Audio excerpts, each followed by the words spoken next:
Welcome to my YouTube channel. आज के इस एपिसोड में हम एमडी कैट बायोलॉजी से नेक्स्ट टॉपिक डिस्कस करेंगे। नाम है लाइसोसोम। लाइसोसोम के दो वर्ड्स हैं। पहला वर्ड है लाइसो और दूसरा है सोमा। लाइसो का मतलब स्प्लिटिंग होता है और सोमा का मतलब होता है बॉडी। तो इसका मीनिंग बन गया खा जाने वाली बॉडी या खा जाने वाला स्ट्रक्चर या तोड़ देने वाली बॉडी। सो ये सेल के अंदर तोड़ फोड़ का काम करती है और इसकी ड्यूटी ही यही है कि जो सेल की ज़रूरत नहीं है उसको तोड़ दिया जाए, या जो सेल के अंदर बाहर से एंटर होता है उसको तोड़कर खा पी लिया जाए, या अगर सेल को भूख लगी हुई है तो दूसरों को खा पी जाने के लिए जो सेल के लिए ऑर्गेनेली है वो लाइसोसोम है। इसीलिए हम इनको स्क्वेंजर्स यानी सफाई कर देने वाले, बल्कि मैं कहूँगा सफाया देने वाले ऑर्गेनेलीज कहा जाता है। इनको सुसाइडल बैग्स या सुसाइडल स्क्वाड भी कहा जाता है। उसकी रीज़न इसी एपिसोड में मैं आपको बता दूंगा। अब हम देखते हैं कि इनको आइसोलेट यानी पहली मर्तबा अलग किस साइंटिस्ट ने किया, तो उसका नाम था डी ड्यूक 1949 के अंदर। और अगर हम इनकी अपेयरेंस देखें कि ये किस तरह के दिखाई देते हैं, तो इनकी एक ही मेम्ब्रेन होती है, सिंगल मेम्ब्रेन बाउंड ऑर्गेनेलीज हैं। बाकी ऑर्गेनेलीज से अपनी मॉर्फोलॉजी शेप की वजह से थोड़े से ये डिफरेंट होते हैं। बाकी ये वेजिकल्स की फॉर्म में दिखाई देते हैं, छोटे छोटे सैक होते हैं, थैलियाँ होते हैं। ये आपको नज़र आ रहे होंगे, ये वाले, ये दोनों जो मैंने यहाँ पे ड्रॉ किए हुए हैं, ये प्राइमरी लाइसोसोम, ये इनकी अपेयरेंस शो कर रहे हैं कि ये छोटी छोटी थैलियों की फॉर्म में होते हैं। अगर हम देखें कि इन थैलियों के अंदर क्या होता है, इनके अंदर क्या पैक किया गया होता है, तो उसके लिए याद रखें कि इनके अंदर एंजाइम्स पैक किए गए होते हैं। वो एंजाइम्स डाइजेशन का काम करते हैं, डाइजेस्टिव एंजाइम होते हैं, ब्रेक डाउन करने वाले एंजाइम होते हैं। और ये तमाम के तमाम जो मेजर मैक्रोमोलिक्यूल्स होते हैं उनको ब्रेक डाउन कर सकते हैं। उनमें कार्बोहाइड्रेट्स हैं, प्रोटीन हैं, लिपिड्स हैं, और इसके इसके अलावा न्यूक्लिक एसिड्स भी होते हैं, यानी डीएनए और आरएनए को ब्रेक डाउन करने वाले या डाइजेस्ट करने वाले एंजाइम भी होते हैं। अगर हम तादाद देखें तो ऑलमोस्ट 400 एंजाइम्स इनके अंदर अब तक जो है वो मिल चुके हैं, जो इन मेजर मैक्रोमोलिक्यूल्स की ब्रेक डाउन में या तोड़ फोड़ में इन्वॉल्व हैं। जो सबसे इम्पोर्टेंट एंजाइम्स हैं उनमें एसिड फॉस्फेटेज हैं और दूसरे हाइड्रोलिटिक एंजाइम्स हैं। इनके नाम से ही पता चल रहा है कि ये हाइड्रोलिसिस करवाते हैं, यानी कि लाइसिस, ब्रेक डाउन करने वाले एंजाइम्स हैं। नेक्स्ट देखते हैं कि ये किन सेल्स में ज़्यादा पाए जाते हैं। तो ये इनकी अबंडेंस है ज़्यादा, ये एनिमल सेल्स में होते हैं, और वो एनिमल सेल जो फैगोसाइटिक या डाइजेस्टिव होते हैं, यानी कि जो खा पी जाने वाले सेल्स होते हैं। अगर सबसे ज़्यादा इनकी अबंडेंस देखें तो ये वाइट ब्लड सेल्स में होते हैं। आपने पढ़ा है कि मोनोसाइट्स हो गए या न्यूट्रोफिल्स हो गए, ये दूसरे स्ट्रक्चर्स को, सेल्स को, या अगर कोई बाहर से जरासीम या कीटाणु एंटर हुए हैं तो ये सेल्स, वाइट ब्लड सेल, उनको खा जाते हैं। तो ये वाइट ब्लड सेल्स वगैरह में ज़्यादा अबंडेंट होते हैं, इसलिए कि इनका काम ही दूसरों को खा पी जाने वाला होता है। नेक्स्ट देखें कि ये बनते कैसे हैं। अब इनके अंदर जो एंजाइम मैंने आपको बताया, ये एंजाइम चूंकि प्रोटीन इन इन नेचर होते हैं, तो आपको पहले से इल्म है कि प्रोटीन राइबोसोम पर बनती है।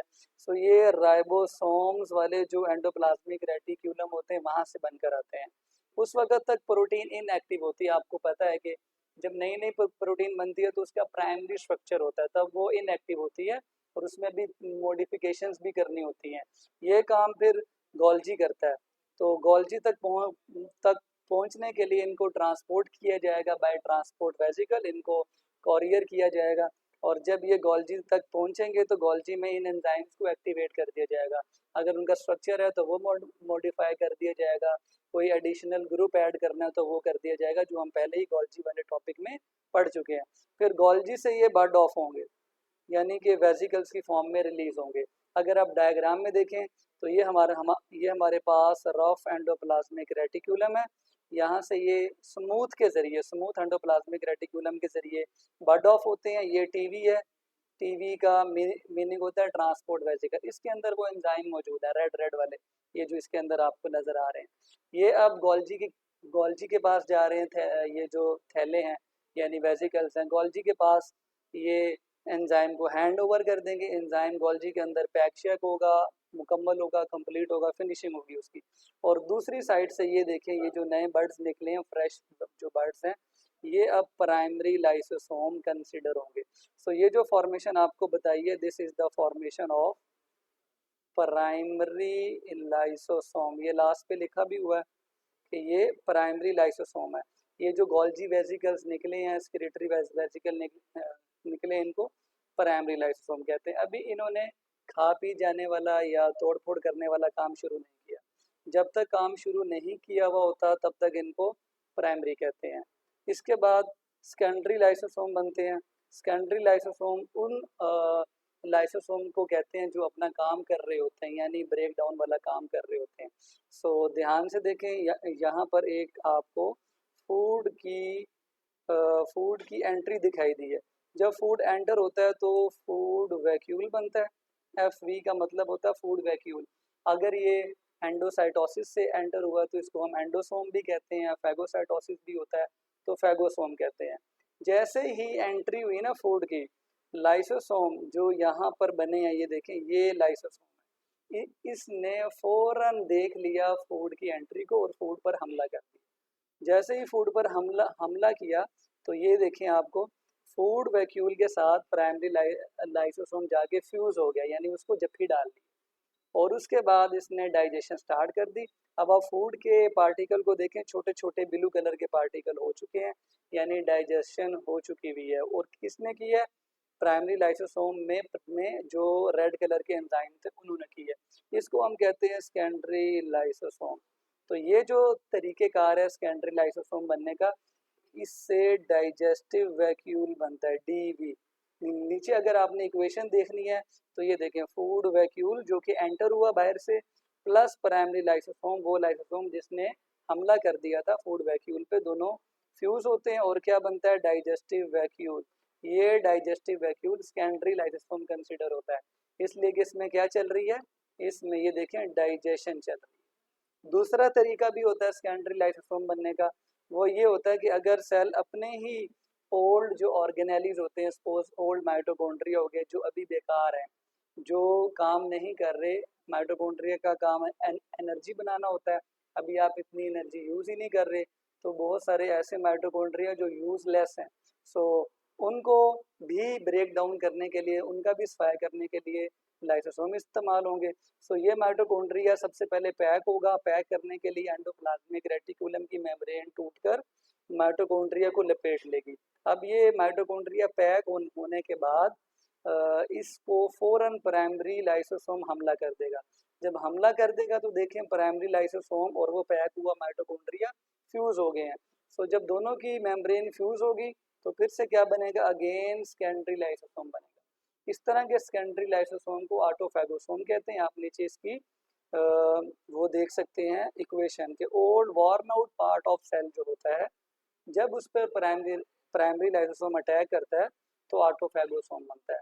और ऑटोफैगोसोम भी डाइजेशन कर रहा होता है। सो सिंपल सा रूल है, डाइजेशन से पहले तक प्राइमरी है, और जब डाइजेशन कर रहा है, अपना काम कर रहा है, सफाया कर रहा है, तो वो सेकेंडरी लाइसोसोम कंसीडर होगा। अब नेक्स्ट क्वेश्चन ये है कि डाइजेशन के बाद क्या होगा? तो बच्चे टर्शरी लाइसोसोम बनेंगे। उसके लिए हम देखते हैं टर्शरी लाइसोसोम क्या होते हैं। उनका एक और नाम रेजिडुअल लाइसोसोम भी होता है। अब सपोज करें ये सेकेंडरी लाइसोसोम है, इसके अंदर जो एंजाइम्स हैं उन्होंने फूड को या जो भी माइटोकॉन्ड्रिया था या कोई और ऑर्गेनेली था उसको ब्रेक डाउन कर चुके हैं, उसके पीसीस कर चुके हैं। तो जो ब्रेक डाउन नहीं हुए, जो फूड के पार्टिकल्स अभी डाइजेस्ट नहीं हुए, वो बड़े बड़े यहाँ पे शो हो रहे हैं। वो कहाँ जाएंगे? उससे पहले मैं आपको बता दूं, जो डाइजेस्ट हो चुके हैं वो कहाँ जाएंगे? जो डाइजेस्ट हो चुके हैं वो अब्जॉर्ब हो जाएंगे। ये रूल है, डाइजेशन के बाद एब्जॉर्प्शन ही होती है, तो वो साइटोप्लाज्म में अब्जॉर्ब हो जाएंगे। ये देखिए, ये एरोज शो कर रहे हैं कि डाइजेस्ट हुए हुए पार्टिकल साइटोप्लाज्म में आ गए। जो जो लेफ्ट ओवर होते हैं वो टर्शरी लाइसोसोम कंसीडर होते हैं, मतलब वो थैली जिसमें वो कुछ बच गया है जो डाइजेस्ट नहीं हुआ, इसीलिए उनको रेजिडुअल लाइसोसोम भी कहते हैं, यानी बचे हुए मटेरियल्स को कंटेन करने वाले लाइसोसोम। इसकी एग्जांपल कॉन्ट्रैक्टाइल वैक्यूल है। अमीबा के अंदर भी होता है ऐसे, जब डाइजेशन हो चुकी होती है, एब्जॉर्प्शन हो चुकी होती है, तो जो बाकी लाइसोसोम वाला जो सैक है वो बच जाता है, वो कॉन्ट्रेक्टाइल वैक्यूल कंसीडर होता है, ये जाता है मेम्ब्रेन के पास और जो बचा हुआ मटेरियल है उसको सेल से बाहर निकाल देता है। इस प्रोसेस को एक्सोसाइटोसिस कहते हैं, यानी सेल से बाहर निकालने वाला प्रोसेस। अब ये तो इसकी टाइप्स की डिटेल हो गई। अब नेक्स्ट हम देखते हैं कि ओवरऑल लाइसोसोम के फंक्शन कौन से हैं। ओवरऑल फंक्शन अब अभी जो मैंने आपको टाइप्स बताई हैं उनमें से ही शो हो रहे हैं।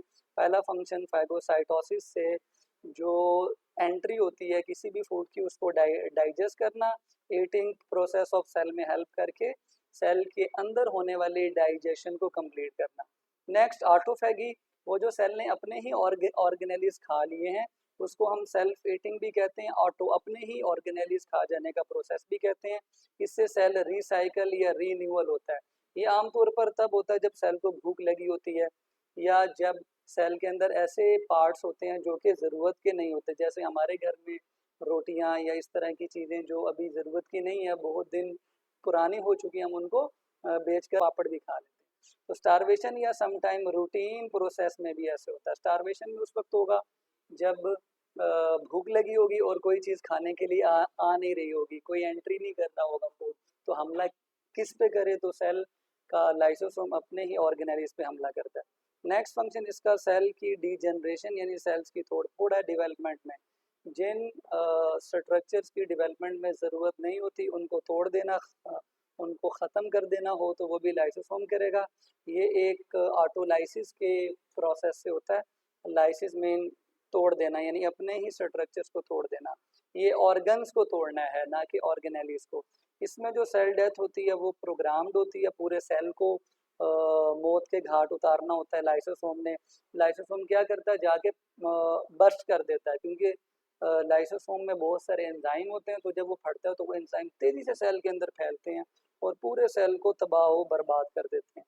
अब इसी प्रोसेस की वजह से लाइसोसोम को सुसाइडल बैग्स कहते हैं, ये इसलिए कि इन्होंने फटने के बाद पूरे सेल को तबाह कर दिया। ये काम कब कब होता है, एग्जाम्पल के तौर पे एम्फीबियंस की जो टेल होती है मेटामॉर्फोसिस में, वो ख़त्म करनी होती है। जब लार्वा कन्वर्ट होता है प्यूपा में और फिर अडल्ट बनता है तो लार्वे की जो टेल होती है वो ख़त्म करनी होती है। ये देखें, ये एक लार्वा है, इसकी टेल मौजूद है और बाद में जब फ्रॉग बनेगा कंप्लीट, ये एम्फीबियंस की एग्जांपल है, तो फ्रॉग की टेल नहीं होती। कहाँ गई भाई वो टेल, वो लाइसोसोम ने तबाह बर्बाद कर दी। या जो ह्यूमंस होते हैं उनकी फिंगर्स या उनकी जो डिजिट्स होती हैं, मीन्स उंगलियां, वो ऐसे मिली हुई होती हैं, तो इनके दरमियान में एपिथेलियल सेल्स को ख़त्म करना लाइसोसोम की जिम्मेदारी होती है। तो जब ख़त्म करेंगे तो उंगलियां सेपरेट हो जाएंगी। इसके अलावा लाइसोसोम सेल के बाहर होने वाली डाइजेशन के लिए भी एंजाइम रिलीज़ करते हैं जो डाइजेशन कैविटीज़ में होती हैं। तो वो कैविटीज़ में डाइजेशन करवाने के लिए एंजाइम तो चाहिए, तो वो फिर उसकी जो लाइनिंग होती है कैविटी की, उनके सेल्स के अंदर से लाइसोसोम्स एंजाइम्स रिलीज़ करते हैं। नेक्स्ट हम ये देखेंगे कि अगर लाइसोसोम के एंजाइम ना हो तो क्या होगा। तो बेटे उससे स्टोरेज डिजीज़ होने का ख़तरा होता है। ये कॉन्जेनिटल होती हैं, मीन ये पैदाइशी तौर पर भी मौजूद हो सकती हैं और ये एंजाइम की एब्सेंस की वजह से जो सब्सटेंस जमा हो जाते हैं उनकी वजह से होती हैं। सपोज करें ये एक सब्सटेंस है, इसको ब्रेक डाउन करना था और ये छोटे छोटे सब्सटेंस बनने थे, स्मॉलर मॉलिक्यूल बनने थे और ये काम करवाना था एंजाइम ने। अब एंजाइम ही नहीं है, मैंने यहाँ पे लगा दिया है क्रॉस, तो इसको ब्रेक डाउन कोई नहीं करेगा, तो ये जमा होता रहेगा और जमा होते होते अकोमोलेट हो जाएगा और फिर इस डिजीज़ को हम कहेंगे स्टोरेज डिजीज़। इसकी आमतौर पर 20 डिजीज़ जो हैं वो अब तक रिपोर्ट की जा चुकी हैं, जो लाइसोसोम के एंजाइम के मिसिंग होने की वजह से होती हैं। अब ये एंजाइम क्यों नहीं बना, तो एंजाइम प्रोटीन है, प्रोटीन की बैक एंड पर जीन का हाथ होता है। अब वो जो जीन है वो जीन समटाइम क्या होती है, म्यूटेटेड होती है, म्यूटेशन आती है, उस म्यूटेशन इन डीएनए या म्यूटेशन इन जीन की वजह से जो उससे बनने वाली प्रोटीन है यानी एंजाइम है वो भी डिफेक्टिव बनेगी या वो बनेगी ही नहीं। समटाइम म्यूटेशन ऐसी होती है कि वो जो ट्रांसलेशन का प्रोसेस है, प्रोटीन बनने का प्रोसेस है, वो स्टॉप हो जाता है, तो प्रोटीन बनती नहीं है। अब जब एंजाइम ही नहीं बनेंगे तो ब्रेक डाउन नहीं किया जाएगा। इसकी एग्जाम्पल देखें तो आपकी बुक में 2 एग्जाम्पल्स हैं। उनमें पहली एग्जाम्पल है ग्लाइकोजिनोसिस टाइप 2 और दूसरी है टे सैक डिजीज़ जिसको TSD भी कहते हैं। अब होगा क्या, ग्लाइकोजन अगर लिवर में या मसल्स में ज़्यादा अकोमोलेट हो जाए। अब चूँकि आपको पता है कि ग्लाइकोजन को तोड़ने के लिए भी एंजाइम चाहिए, स्टेप बाय स्टेप ये ग्लाइकोजन टूटता है। हर स्टेप के लिए अलग एंजाइम चाहिए और एक स्टेप ऐसा होता है उसमें अल्फा ग्लूकोसिडेज एंजाइम होता है। ये एंजाइम नहीं होगा तो ग्लाइकोजन मुकम्मल तौर पर ब्रेक डाउन नहीं होगा। अब ब्रेक डाउन नहीं होगा तो ग्लूकोज नहीं बनेगा, ग्लूकोज नहीं बनेगा तो बॉडी में ग्लूकोज की कमी हो जो है वो हो जाएगी और मसल्स को भी ग्लूकोज वगैरह एनर्जी के लिए चाहिए होता है। एनर्जी लेवल शॉर्ट हो जाएगा, मसल वीक हो जाएंगे और लो ब्लड शुगर हाइपोग्लाइसीमिया हो जाएगी। उसके अलावा जो सेकंड डिजीज़ है टे-सैक, इसमें लिपिड्स जमा होते हैं और कौन से लिपिड जमा होते हैं जी, एमसीक्यूज में याद रखें, ग्लाइकोलिपिड। ये ब्रेन वगैरह में जमा होते हैं। क्यों जमा होते हैं? क्योंकि लिपिड्स को भी तोड़ने के लिए जो एंजाइम चाहिए उनमें से एक आधा एंजाइम नहीं होता और वो एंजाइम लाइसोसोम ने देना था। तो एक एंजाइम ऐसा है जो ग्लाइकोलिपिड्स को तोड़ता है, उसका नाम याद रखें, हेक्सोज अमाइनिडेज। ये ग्लाइकोलिपिड्स को तोड़ने में इन्वॉल्व होता है। जब ये नहीं होता है तो ग्लाइकोलिपिड्स टूटते ही नहीं है, वो जमा होते रहते हैं, जमा होते रहते हैं और फिर ब्रेन जो है वो लिपिड से फैट्स से भर जाता है। तो तब क्या होता है, तब बेटे उस पेशेंट को मेंटल रिटार्डेशन हो जाती है और सम टाइम उसकी डेथ भी हो जाती है। सो इस एपिसोड में इतना ही।